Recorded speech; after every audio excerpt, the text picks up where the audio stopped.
Notre Dame received a huge commitment from Khalil Terry this week, but I want to predict the next 5 commitments for the Fighting Irish class. I'm going to talk 2027 mostly, but a 2026 recruit that you also need to know next.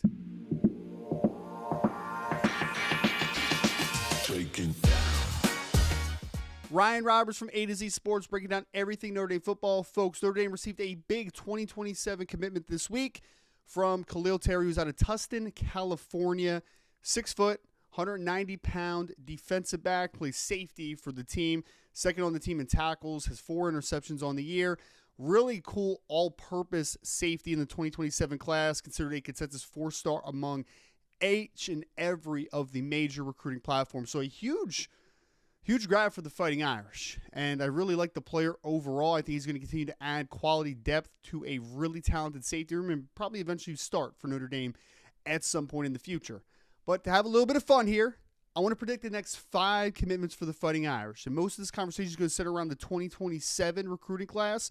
Well, there's a 2026 kid that we're also going to mention here as well. Kicking off the conversation, a player that I felt really good on for about a month and a half, somewhere in that ballpark. I want to talk about Raleigh, North Carolina, Cardinal Gibbons cornerback in the 2027 class.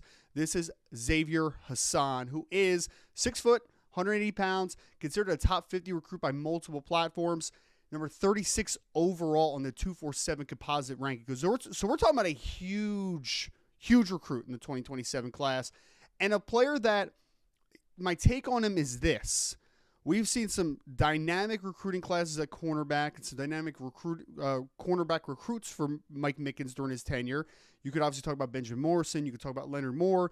You could talk about Kari Adams in the 2026 class that is committed to the Fighting Irish. You could talk about Dallas Golden and Mark Zachary. He's done a great job of recruiting the cornerback position. Xavier Hassan might be the most physically gifted of all of those players. And now I'm talking about as recruits. When Leonard Moore got to campus, Leonard Moore in the strength and conditioning program on top of his physical gifts, when those things combined together, he developed into an elite talent at the cornerback position, which he is today. But just from a pure junior year film, how they stack 1-to-1 to 1-to-1, I think that Xavier Hassan has as much talent as anybody in that group. Kari Adams is in the conversation for sure. Leonard Moore was a very unique, gifted, taller corner with a lot of upside that I was extremely high on, despite him being ranked as a 3-star player. So it's a very interesting conversation. But Hassan, who was also back in South Bend this past weekend, this one's been trending great for the Irish for several weeks at this point. It almost feels more of a matter of when, not if, because if you ask me today, and he's got an elite offer list. Like, he's got all the SEC schools, Big Ten schools. Like, everybody wants to Xavier Hassan, But if you ask me, who is Hassan's number 2 in this recruitment, I wouldn't be able to tell you right now. I think that Notre Dame has solidified their standing, and they sit at top of the interest board, on top of the leaderboard. I think that this one is Notre Dame's to lose. So I love where they are with Xavier Hassan, really talented defensive back out of the state of North Carolina.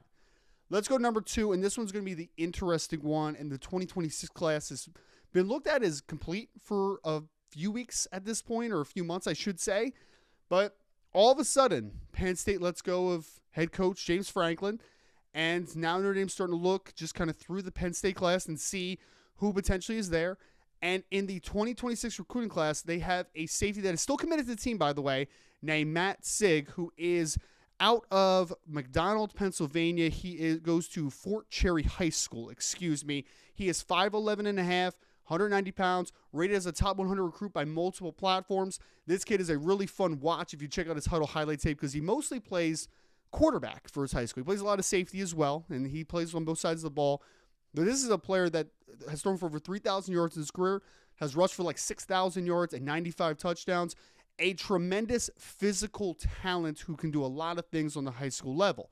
Now, Notre Dame has a great secondary class for 2026. You have Joey O'Brien, you have Kari Adams, who I mentioned already. You have Aiden Pouncey, you have Chasten Smith. You also have Nick Reddish. That is a great secondary class.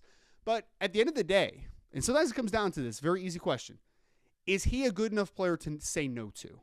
And Matt Sigg, I think, is just too good of a football player for Notre Dame to say no to.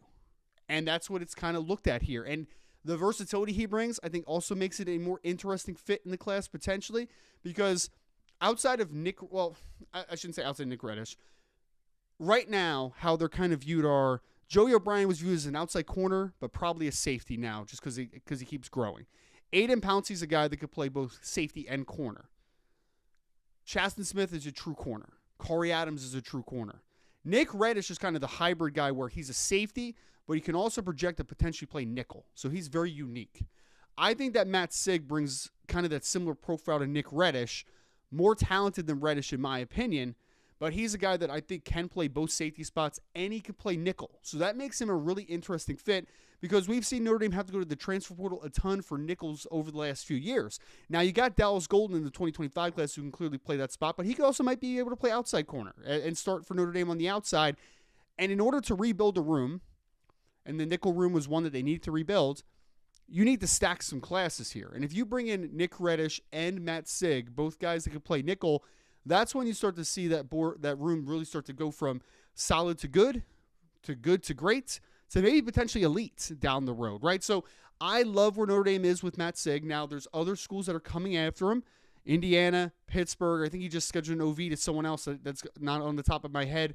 So there's some schools that are fighting for the Penn State commits, but he's clearly looking around, and I think that the Fighting Irish are the leader right now to make that flip happen for the very talented Pennsylvania product. I want to go to I'll trade you one Pennsylvania kid for another Pennsylvania kid. We'll talk about 2027 McKeesport running back Keemon Spell, who Spell is 5'9", about 205 pounds.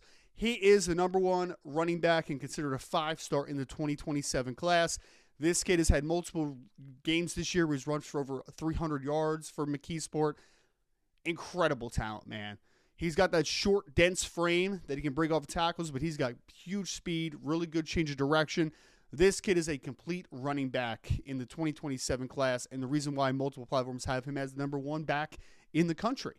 Now, the uniqueness of this, and he visited Notre Dame a couple weekends ago at this point, the uniqueness of this is that the guy that he committed to while he was at Penn State was Jawan Sider, who is the running back coach for Notre Dame. So they clearly have a great relationship, and I don't think that Spell is going to make this a very short process in terms of, I don't think he's going to commit over the next couple of weeks, because I think the way he's looking at it, and this is just me speculating to a degree, he committed to his home state team pretty early on in the process. Once the Franklin stuff went down, he said, hey, I need to kind of take a look around and see other opportunities that are out there. Now that he gets a second chance of the process, I don't think he's going to rush the process.